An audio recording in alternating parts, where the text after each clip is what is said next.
السلام علیکم ورحمۃ اللہ وبرکاتہ۔ میرے محترم بزرگوں، بھائیوں اور بہنوں، تمام مسلمانوں کو، امت مسلمہ کو عید الاضحیٰ کی خوشیاں مبارک ہو، خصوصاً ان حجاج کرام کو جو حج کی عظیم سعادت سے سبکدوش ہو گئے ہیں۔ اللہ تبارک و تعالی ان کی دعاؤں کو قبول فرمائے جو انہوں نے اپنے لیے، اپنے اہل اولاد کے لیے، اپنے رشتہ داروں کے لیے، دوست احباب اور تمام امت مسلمہ کے لیے اللہ کے حضور مانگی ہے۔ میرے عزیز دوستو، اسلام ایک مکمل مذہب ہے۔ اسلام ہر موقع پر ہماری رہنمائی فرماتے ہیں۔ عید الاضحیٰ ایک اسلامی تہوار ہے۔ دنیا کے دوسرے مذاہب اور ادیان بھی مختلف مواقع پر خوشیاں مناتے ہیں، عید مناتے ہیں، لیکن ان کے عید اور ہمارے عید میں فرق ہے۔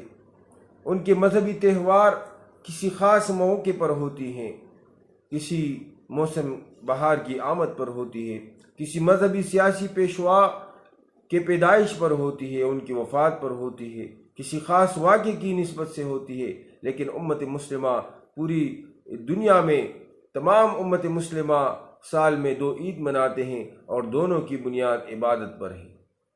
مسلمان آج عید الاضحیٰ کی مذہبی تہوار جوش و خروش سے منا رہے ہیں، اور اس کی بنیاد اور اس کی پس منظر میرے عزیز دوستو وہ عبادت ہے۔ اس کے ساتھ ساتھ ہم قربانی جیسے عظیم عبادت بھی وہ ادا کر رہے ہیں، جس کے متعلق حضور علیہ السلام کے صحابہ نے حضور علیہ السلام سے پوچھا، ما هذه الاضاحی یا رسول اللہ۔ حضور علیہ السلام نے فرمایا، یہ تمہارے روحانی باپ ابراہیم علیہ السلام کی سنت ہے۔ تو ہم آج اپنے روحانی باپ ابراہیم علیہ السلام کی سنت کی ادائیگی کر رہے ہیں۔ ابراہیم علیہ السلام نے اس وقت دعا فرمائی تھی، ربنا وابعث فیہم رسولا منہم یتلو علیہم آیاتہ ویزکیہم ویعلمہم الکتاب والحکمہ۔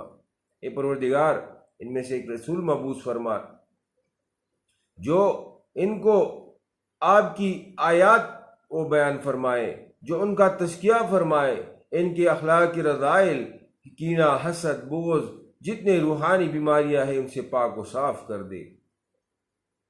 تو میرے عزیز دوستو، ابراہیم علیہ السلام کی یہ دعا حضور علیہ السلام فرماتے تھے کہ یہ میں اپنے باپ ابراہیم علیہ السلام کی قبول شدہ دعا ہوں جو انہوں نے میرے حق میں کی تھی۔ تو میرے عزیز دوستو، غیرت مند اولاد اپنے باپ دادا کے راستے پر چلتی ہیں، اس کے تعلیمات پر عمل کرتی ہیں۔ تو ہم سب کو ابراہیم علیہ السلام کی سنت پر عمل پیرا ہونا ہوگا۔ ہم سب کو اپنے باپ دادا کے طریقے پر چلنا ہوگا جو انہوں نے ہمیں چھوڑا ہے۔ یہ قربانی ابراہیم علیہ السلام کی سنت بھی ہے، یہ ابراہیم علیہ السلام کی سنت بھی ہے، اور یہ اپنے محبوب پیغمبر حضور علیہ السلام کی سنت بھی ہے۔ حضور علیہ السلام الغر تمام انبیاء کرام میرے عزیز دوستو امت کے احسان محسن ہیں، اور ان کا اپنے امتوں پر اور انسانیت پر احسان ہے، لیکن جد امجد ابراہیم علیہ السلام کی احسان وہ اس امت پر بہت زیادہ ہے۔ اور ہم سب نماز میں بھی ابراہیم علیہ السلام پر درود و سلام پڑھتے ہیں۔ ہم سب ہر موقع پر اپنے جد امجد ابراہیم علیہ السلام کا طریقہ اپناتے ہیں، چاہے حج کے موقع پر ہو، قربانی کے موقع پر ہو، یا دوسرے مواقع پر ہو۔ آج کے دن میرے عزیز دوستو، دنیا میں تقریباً 2 ارب تک مسلمان وہ قربانی کی عظیم سعادت وہ ادا کر رہے ہیں۔ قربانی کے فلسفے کو سامنے رکھتے ہوئے ہمیں یہ بات اپنے ذہن میں بٹھانا ہوگی کہ قربانی صرف ایک جانور کے گلے پر چھری مارنا نہیں، پیرنا نہیں ہے، اس کا خون بہانا نہیں ہے۔ قربانی کا مقصد اور فلسفہ یہ ہے کہ ہمیں اپنے ان بتوں کو بھی توڑنا ہے جو ہمارے سینے میں موجود ہے، وہ بت جو حسد کی شکل میں ہے، جو تکبر کی شکل میں ہے، جو کینہ اور دوسرے روحانی بیماریوں کی شکل میں ہے، ان کو بھی توڑنا ہے، اور ہم سب کو ایک مسلمان بننا ہوگا۔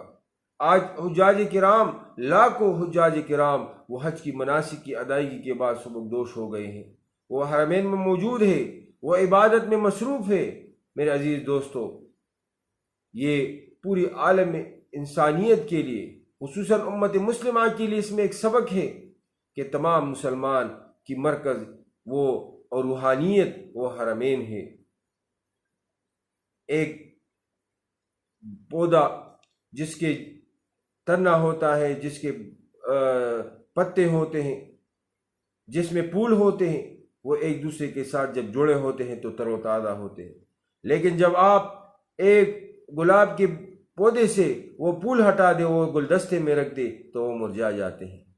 اس لیے میرے عزیز دوستو، تمام مسلمانوں کو اپنے روحانی مرکز کے ساتھ یکجا ہونا ہوگا، تمام امت مسلمہ کو یک جان یک دل ہونا ہوگا، تمام مسلمانوں کو اس موقع پر اتفاق و اتحاد کا عظیم پیغام دینا ہوگا کہ ہم سب ایک ہیں، ہم سب مسلمان ایک ہیں، ہمارے درمیان کوئی اختلاف نہیں ہے، ہمارے درمیان کوئی حسد کینہ بغض نہیں ہے، ہمارا پیغام پوری انسانیت کے لیے اتفاق و اتحاد کا ہے۔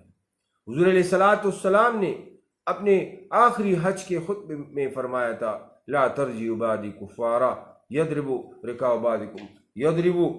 بعضکم رکاب بعض، میرے بعد کافر مت ہونا کہ تم ایک دوسرے کے گردن مارنے لگو، تم ایک دوسرے کے ساتھ ظلم کرو، زیادتی کرو۔ اور دوسرے موقع پر پیغمبر علیہ السلام نے فرمایا، فإن دماءکم واموالکم واعراضکم حرام علیکم کحرمت یومکم ھذا، آپ لوگوں پر آپ کا خون، ایک دوسرے کا خون، اس کا مال، یہ سب کچھ حرام ہے۔ تو میرے عزیز دوستو، ہم سب کو اس موقع پر یہ تعلیم اپنانی ہوگی، یہ سبق اپنانا ہوگی جو ابراہیم علیہ السلام نے قربانی میں پیش کیا، خصوصاً والدین کے لیے، کہ جب بھی آپ کو اپنے اولاد کی قربانی کا موقع آئے تو اپنی اولاد کی قربانی پیش کرنا ہوگی، جس طرح ابراہیم علیہ السلام نے اپنے بیٹے اسماعیل کی قربانی پیش کی تھی۔ اگر والدین کے لیے سبق ہے تو اس میں اولاد کے لیے بھی سبق ہے کہ اپنے والدین کا مطیع و فرما بردار ہونا ہوگا، اس کے جتنے آپ کو وہ تعلیم دیتا ہے، وہ آپ کو اطاعت و فرما برداری کی بات کرتا ہے، وہ آپ کو دین سکھاتا ہے، وہ آپ کو نیک راستے پر چلانا چاہتا ہے تو اس کی بات کو ماننا پڑے گا۔ آج وہ اولاد اپنے والدین کی فرما برداری سے نکل چکے ہیں، وہ والدین کی بات نہیں مانتے، حالانکہ قرآن فرماتے ہیں لا تقل لہما اف ولا تنہر۔ تو میرے عزیز دوستو، قربانی میں ہمیں یہ سبق بھی ہے، والدین کو بھی ہے، اولاد کو بھی ہے کہ ہم سب کو اتفاق و اتحاد اور ہر قسم کی قربانی کے لیے یک دل یک جان ہونا ہوگا، اور ہم سب کو آپس میں خود اور بھائی چارے کی فضا قائم کرنا ہوگی، ہر قسم کے اختلافات اور عناد، بغض، حسد، کینے سے اپنے آپ کو بچانا ہوگا۔ اور آخر میں میرے عزیز دوستو، ایک پیغام یہ ہے کہ قربانی کے بعد جو گندگی ہمارے معاشرے میں پھیل جاتی ہیں، جو مہینوں پڑ رہتی ہے، ان سے بھی اس معاشرے کو پاک صاف رکھنا ہوگا، کیونکہ یہ بھی میرے محبوب پیغمبر علیہ السلام کی تعلیم ہے کہ صفائی نصف ایمان ہے۔ اس لحاظ سے جو بھی ان قربانی کے جانوروں سے باقیات ہے، گندگی ہے، پھیلتی ہیں، وہ آپ کو صحیح جگہ پر ٹکانے لگانا ہوگی، تاکہ ہمارے راستے، گلیاں، ہمارے گاؤں، ہمارے علاقے پاک و صاف ہو جائے اور ہر قسم کی گندگی، بدبو اور اس قسم کی چیزوں سے پاک صاف ہے۔ اللہ تبارک و تعالی ہمیں اس پر عمل کرنے کی توفیق عطا فرمائے۔ وآخر دعوانا الحمدللہ رب العالمین۔